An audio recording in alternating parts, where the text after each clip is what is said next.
Hey y'all, welcome back. My name is Elisha and I'm a musician and singer and vocal coach in the Washington, D.C. area. In today's video, we're gonna uncover my tips and tricks for singing Sam Smith's Leave Your Lover. I covered this yesterday in my video. You can check that out by clicking up here or the link down below. All right, so let's get into how to sing. So we begin, I don't have much to give. Sam Smith is singing in his head voice or falsetto. I've seen discrepancies about do men have a head voice or is falsetto different from a women's head voice? So let's talk about it right now. The difference between your head voice and falsetto is simply this. When you are singing in head voice, there's actually a mix between your chest and head resonation. When you are singing in falsetto, it is a pure head resonation with no mix in the chest voice, resulting in a breathy, fluty, and hollow sound. When you break down the mechanics of what's going on, the result is the same. What does this mean? Basically, falsetto is just a breathy version of head voice. I plan to do a video in the future breaking down this concept, but if you're interested now, I have linked a few resources below for you to check out. Quick side note, if you have a little boy around the age of 10 to 12, get them into voice lessons because when their voice is changing, that is when it determines if they'll be able to use their head voice well or not. But anyway, I don't have much to give, but I don't care for gold. Now, at some point, you're going to need to change to your chest voice, and I recommend doing it before the word but. I don't have much to give, but I don't care for gold. Another choice you could do, I don't have much to give, but I don't care for gold. If you wanted to do it on the chord change for that support, you're welcome to. I find that a little bit more challenging because but I don't care for gold. You're singing the same note, but I don't care, but I don't care for gold. I'm exaggerating, obviously, but you can hear the shift, the gear shift a lot more prominent that way. Then in the next line, what do you see is money when you need someone to hold? So within the first two lines of the song, we're traveling over an octave, which is challenging. It's a large gap in a short amount of time. Most people will find it challenging on either side. So either the beginning, I don't have much to give, is hard, or the bottom, need someone to hold, is gonna be challenging. If you find that your voice just doesn't go that low, it's a G. Most people, whether you're a male or female, will be able to sing that. It might feel hard because you're starting up here. What my teacher used to tell me, we called it turkey belly, or turkey dinner belly. Basically, as you go lower, you want to relax the abdominals. This doesn't mean don't support the breath, but you want it to relax so that you can get down there with ease. The other thing might help is if you drop your jaw, need someone to hold. You want your sternum, everything needs to be aligned to get a healthy sound. Don't ever do this, need someone to hold. Don't lower your chin to try to reach it. Also, don't raise it like this if you're trying to get higher notes. Some people will do that. That's bad for you. It'll hurt your voice. You need everything to be aligned. So I have my students put a finger here, need someone to hold, and make sure that chin stays right where it needs to be. I'm just rolling down this road. Oh, I will say this because I ran into this problem. I had to pay attention to it. Don't have direction. When I switch to I'm going into my chest voice there. And the gear shift, because it's so prominent in this song and you don't want to disguise it the way, in some other songs you want your voice to sound like one column of sound, but in this one it's okay to sound like two different voices. But I noticed within myself, I had to pay special attention to the pitch because such a sudden change resulted in a lack of control. There's also the vowel to think about. Don't have direction, is very spread, which is a style of the song, but again, it just calls for more attention to make sure that it doesn't get out of control. So now we're getting into the pre-chorus. And what I love about this song from an analytical point of view is the verses, the phrase is descending.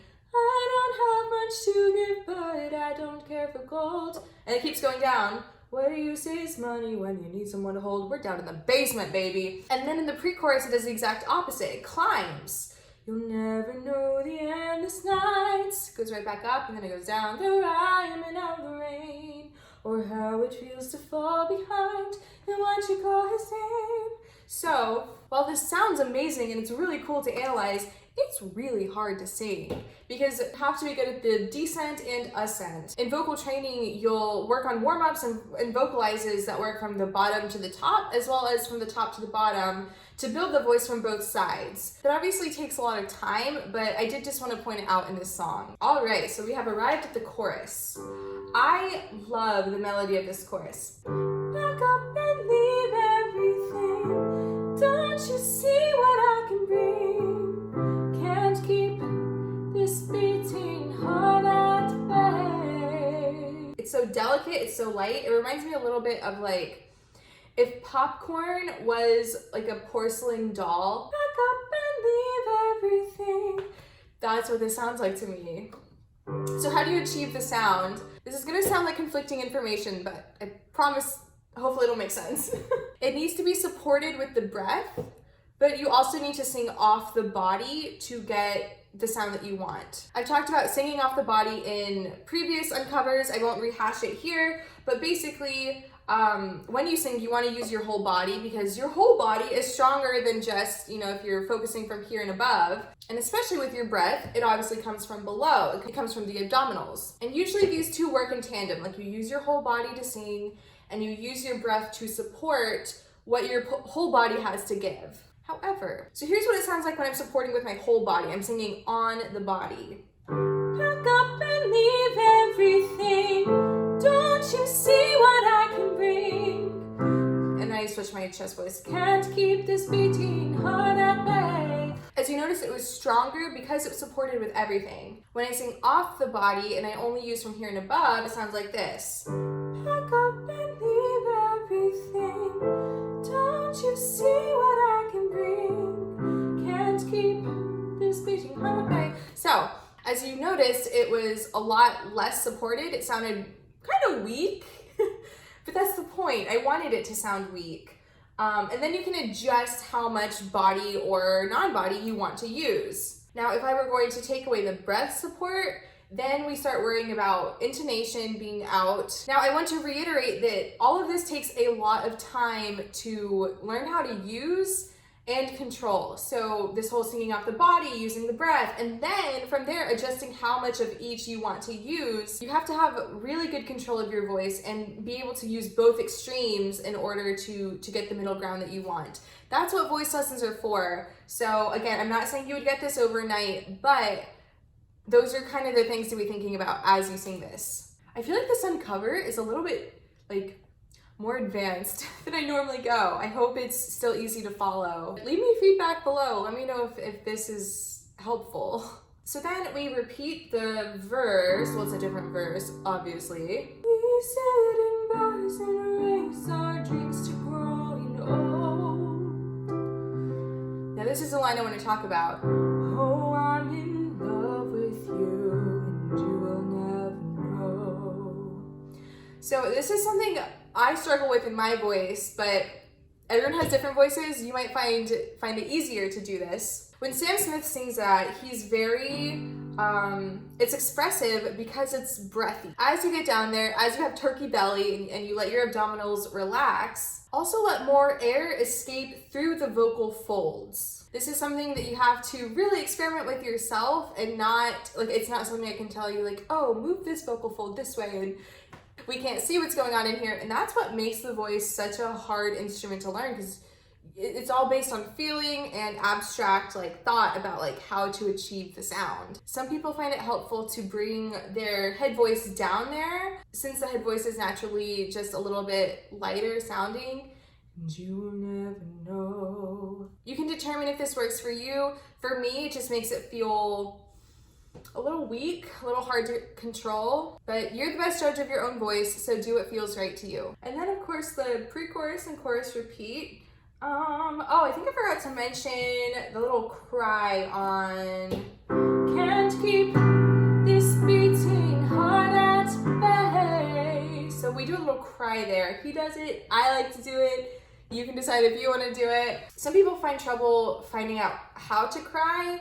I was like that for a while because I was afraid to like hurt my voice. Bae, bae. It's like a little yodel. You switch into your head voice from your chest voice for like half a second, and then you go back down. If you find that hard to control, you can just add like an H, like a huh sound at the beginning of bae. So, can't keep this beating heart at bay. Just go bae. And then we come to leave your lover, leave him for me, or her, leave him for me.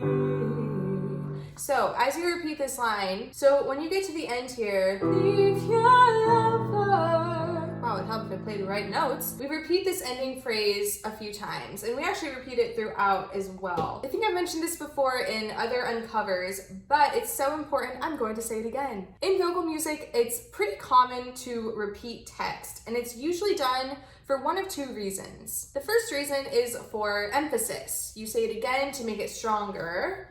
Leave your lover, leave him for me, leave your lover.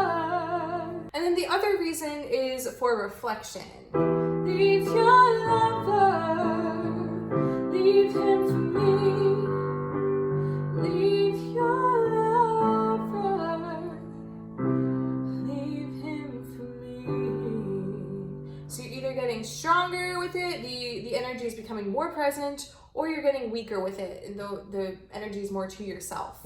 The choice is yours. There's no right or wrong answer. Just do what feels best to you. And now we're at the end, so there you have it. Those are my little vocal tips and tricks for singing this Sam Smith song. I hope that you've enjoyed it. If there's a song that you want to see me break down or cover, let me know in the comments below. And yeah, that's gonna do it for this video. So thank you so much for watching, and I'll see you in the next one.